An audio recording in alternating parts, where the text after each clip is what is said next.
J'espère que vous allez bien, j'espère que vous vous portez bien. C'est effrayant ce qui vient d'être dit aujourd'hui par un autre haut responsable du gouvernement français. Cette fois-ci, c'est pas Bruno Retailleau, mais c'est l'autre membre important du gouvernement français qui est Gérald Darmanin, ancien ministre de l'Intérieur, je rappelle, et qui est aujourd'hui ministre de la Justice en France.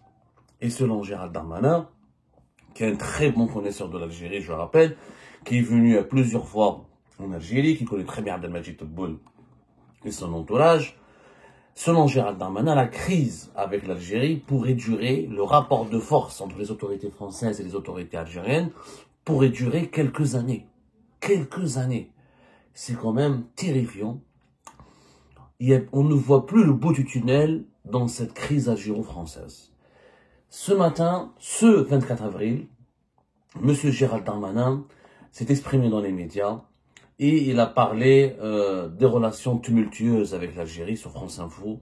Il a expliqué, je vous cite, c'est très difficile, ce qui marche, voilà ce qu'il a dit, ce qui marche avec l'Algérie, c'est le rapport de force. Il appuie Bruno Retailleau, Gérald Darmanin appuie Bruno Retailleau, il dit que je le soutiens dans ce rapport de force.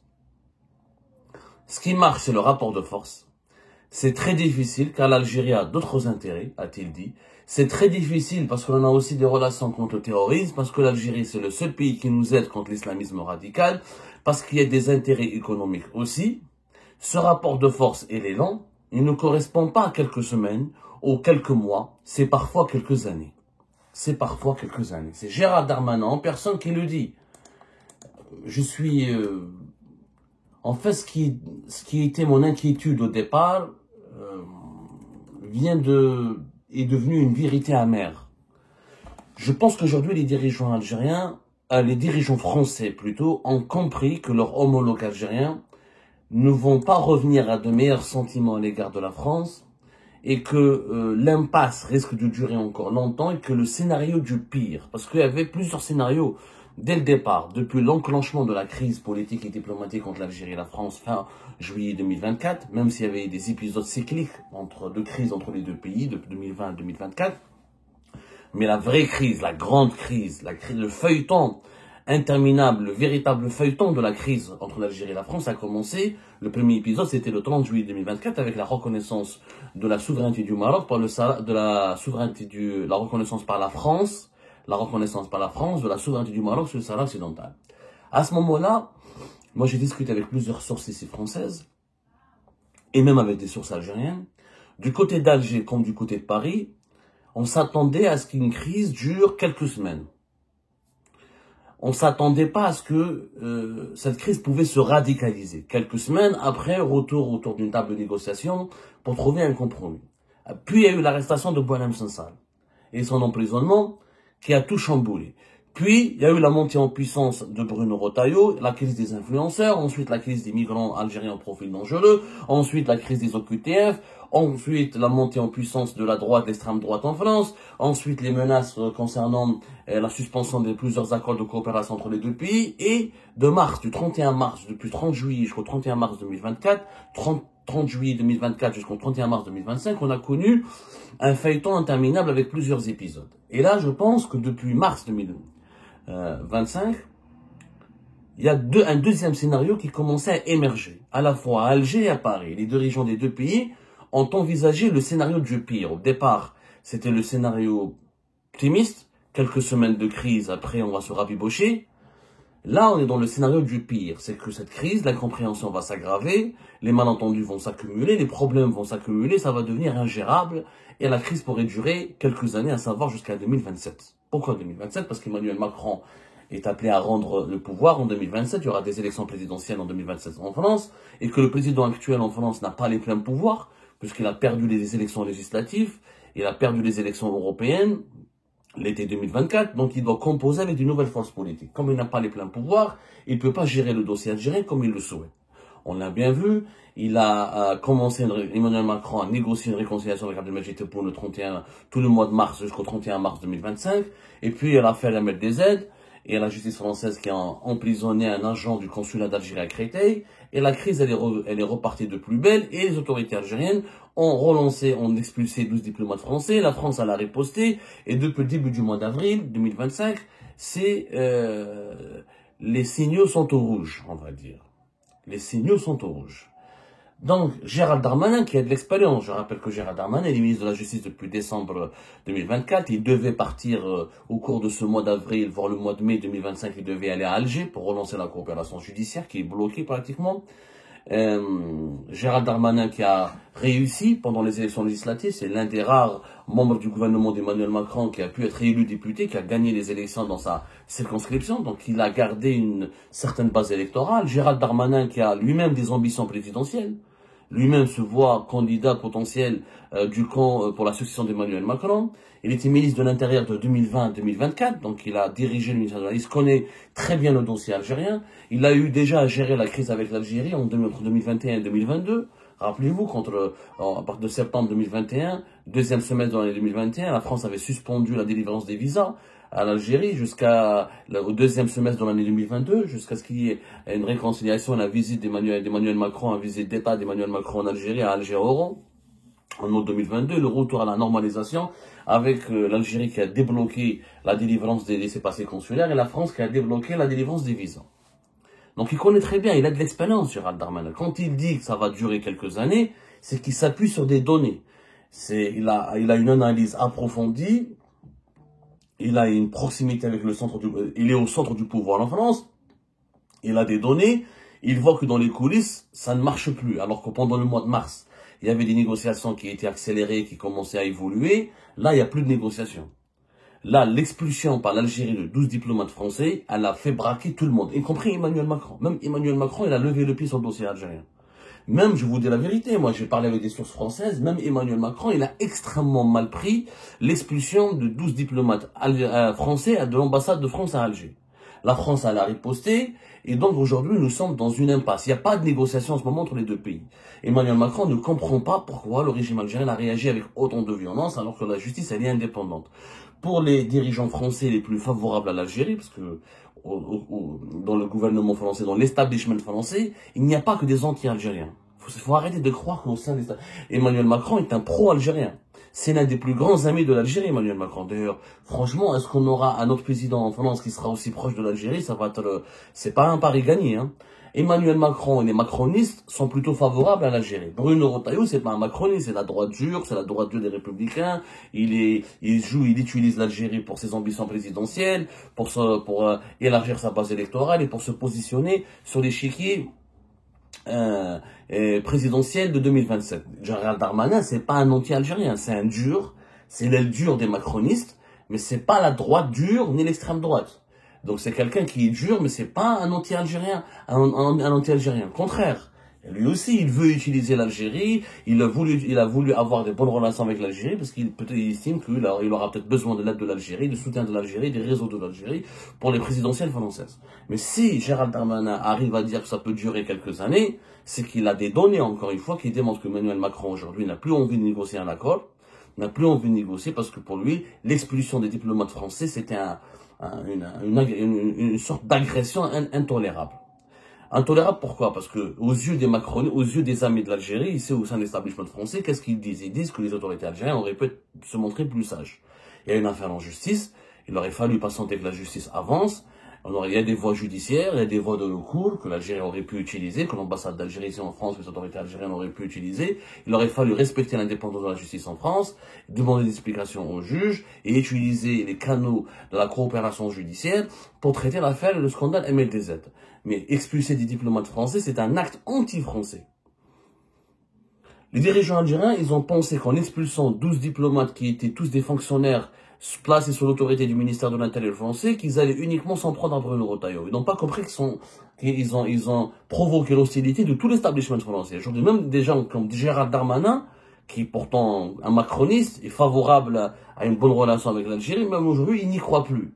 Parce qu'il a compris que c'est un régime qui est très dur, qui ne veut pas faire de concessions, et qui, dans un rapport de force, il oblige les Français d'être dans un rapport de force dur.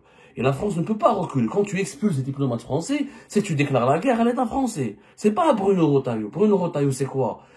L'ambassade de France à Alger, c'est l'État français. C'est le ministère des Affaires étrangères. C'est pas le ministère de l'Intérieur. C'est l'entité qui représente la souveraineté de la France en Algérie. Donc c'est les intérêts de l'État français directement qui ont été torpillés.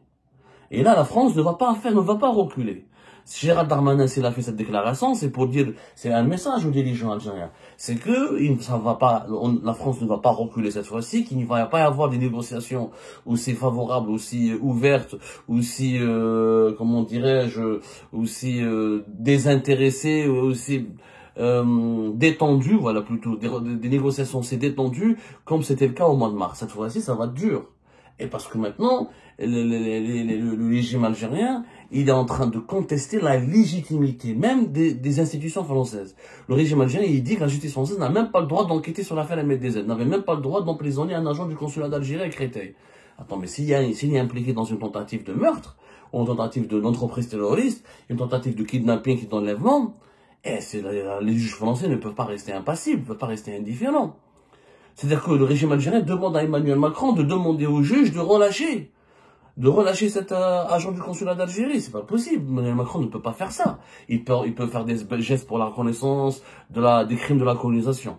Il peut faire un geste pour la coopération bilatérale. Il peut défendre la communauté algérienne. Il peut essayer de construire une bonne relation avec l'Algérie. Il peut conserver ou veiller sur la protection des intérêts de l'Algérie en France. Mais il peut pas domestiquer, il peut pas soumettre les juges français aux ordres des autorités algériennes. Ça, c'est pas possible.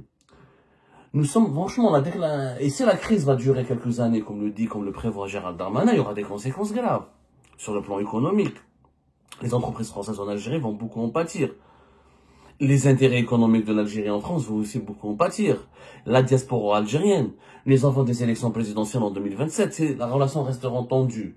L'Algérie ne pourra pas soutenir un camp précis ou ne pourra pas se rapprocher d'un candidat précis parce que les dirigeants algériens, ils pensent que Dominique de Villepin va se présenter aux élections, que Dominique de Villepin pourrait devenir président de la République et que il va améliorer les relations avec l'Algérie et mettre à l'écart les cercles les plus anti-algériens, les plus algérophobes. Mais comment on va soutenir Dominique de Villepin si les relations sont toxiques et tendues? Comment les Français vont comprendre ou comment ils vont dans l'état actuel des choses, les diplomates virés français à Alger virés, expulsés, des juges français contestés, une affaire de crime, de kidnapping, tentative de meurtre sur le sol français, des relations toujours froides, des relations toujours toxiques. Alors comment voulez-vous que Dominique de Villepin demain pourrait utiliser le soutien algérien pour arriver au pouvoir en 2027. Et quel est les Français qui va voter pour un Dominique de Villepin qui va bénéficier du soutien de l'Algérie? D'abord, il sera considéré comme un traître aux yeux des Français, comme un agent de l'Algérie, comme un ennemi de la nation. Et quelqu'un qui est proche, c'est comme si demain, moi je suis candidat aux élections présidentielles en Algérie et je suis proche du Maroc et je suis soutenu par le Maroc, alors que toute l'Algérie déteste le Maroc. Ah, comment je vais gagner les élections en Algérie?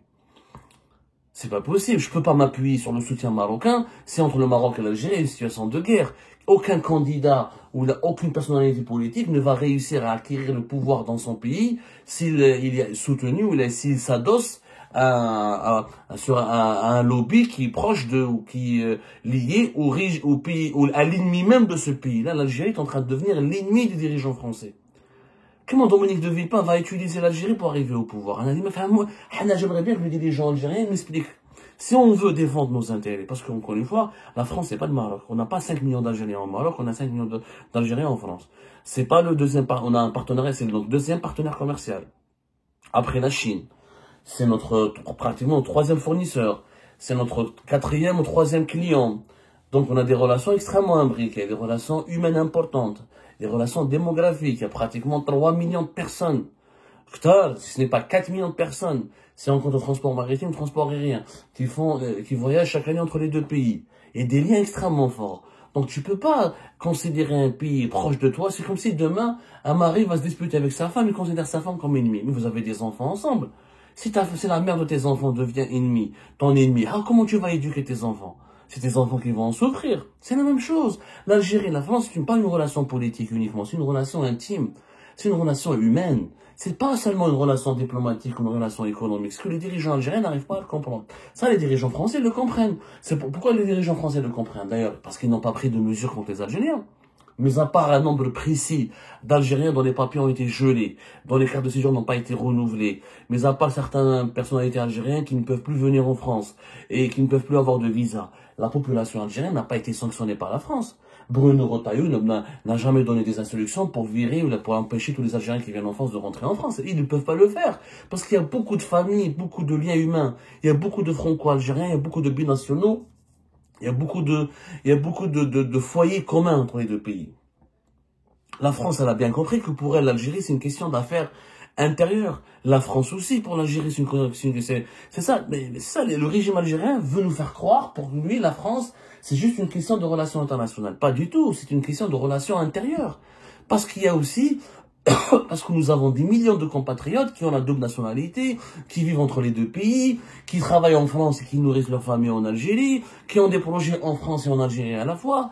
Donc c'est aussi pour l'Algérie, en France, pour l'Algérie, la France est aussi une question de relations intérieures, une question interne, et pas uniquement une relation externe. Et si on veut peser, si on veut que le prochain président français ne soit pas anti-algérien, il faut vraiment qu'on arrive à se mobiliser, qu'on garde nos rôles de lobbying, que l'Algérie garde sa capacité d'influencer, ses réseaux d'influence, et tout ça, ça doit se dérouler comment? Dans la sérénité. C'est pas dans la toxicité, ou là, dans l'hostilité, ou là, dans l'animosité, que tu peux garder tes réseaux d'influence. Aujourd'hui, au jour d'aujourd'hui, tous ceux qui défendent l'Algérie sont grillés. Ils ne passent même pas sur les plateaux de télévision.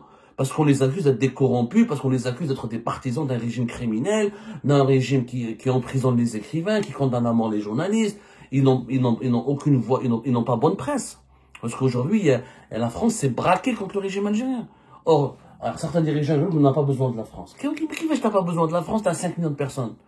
Les dirigeants algériens eux-mêmes, Abdelmajid Tebboune, Saïd Chengriha, ils ont tous des parents qui vivent en France. Eux-mêmes, mais qu'est-ce qu'un dirigeant algérien qui n'a pas un parent en France? Si c'est pas un fils ou là une fille, c'est pas un cousin, une cousine, une sœur, un neveu, une nièce. Ils sont tous des parents en France. Et comment tu me dis que c'est pas important pour la France, pour l'Algérie? On est liés. C'est comme une femme avec un homme. On est un couple, on est liés. Tu peux détester la mère de tes enfants, tu peux divorcer avec elle, mais elle restera la mère de tes enfants. Et la femme, la même chose. Elle peut divorcer avec son mari, mais elle restera le père de ses enfants. Donc il faudrait une relation conciliante. Il faut une véritable réconciliation sur des bases à la fois respectueuses des intérêts des deux pays. Et c'est possible. C'est possible. Et avec des feuilles de route, l'Algérie peut s'engager à respecter les institutions françaises et la souveraineté de la France. La France peut respecter la souveraineté de l'Algérie, discuter égal à égal, et chacun a des valeurs divergentes, mais il faut se mettre d'accord sur certaines valeurs communes. Par exemple, le régime algérien ne peut plus monter des opérations sur le sol français. La France ne doit plus se rapprocher ou soutenir certains séparatistes ou certains dissidents extrêmement radicaux à l'égard de l'Algérie. Par exemple, si on ne fait pas cette conciliation maintenant, en 2027, on va pas bloquer l'arrivée, on risque de se retrouver avec l'arrivée au pouvoir en France d'un courant encore plus algérophobe, encore plus anti-algérien. Et qu'on le veut ou non, la France est un membre permanent du Conseil de sécurité de l'ONU. C'est pas la Mauritanie ou la Libye ou les Ajma. Si on perd notre capacité de lobbying, notre capacité de défendre nos intérêts dans un pays aussi important que la France, eh ben, c'est l'Algérie qui est perdante. La France est perdante, mais l'Algérie peut être aussi perdante. Il faut vraiment pas déconner. Moi, quand j'entends des franco-algériens ou des Algériens nous disent « Oh, mais la France ne peut rien contre l'Algérie », attendez, tu es malade ou quoi? Mais on est tous les deux perdants. Si demain ils bloquent les visas, il y a des gens qui peuvent même pas voir leurs parents. Il y a des gens qui peuvent même pas aller venir se soigner. Il y a des gens qui peuvent même pas venir aller étudier. Quand les cartes de séjour sont bloquées, etc., il y a des gens qui peuvent même pas renouveler, rester, alors qu'ils ont un travail, ils ont une femme, ils ont des enfants ici, ils ont fondé des familles. Ne me dites pas que la France ne peut rien faire. Demain, vous avez un président d'extrême droite, Partak Marasso en France, il a bloqué Ksanga les cartes de séjour. Je veux plus renouvellement de cartes de séjour des Algériens. Comment tu vas faire? La main-d'œuvre algérienne, allez, on va la remplacer avec la main-d'œuvre marocaine. Allez, vas-y. Qu'est-ce que vous allez faire? Attention. Attention. Et il y a des entreprises françaises qui peuvent investir en Algérie. CMA-CGM, elle allait créer 2000 emplois au rang. Le patron de CMA-CGM n'est pas venu récemment la semaine dernière en Algérie à cause de ses relations entre les deux pays. C'est comme la 5e fortune de France et parmi les plus importantes fortunes d'Europe. Il faut arrêter de croire que c'est l'Algérie perd la France, elle va ne rien perdre. Elle va beaucoup perdre. Comme la France, elle perd l'Algérie, elle va beaucoup perdre.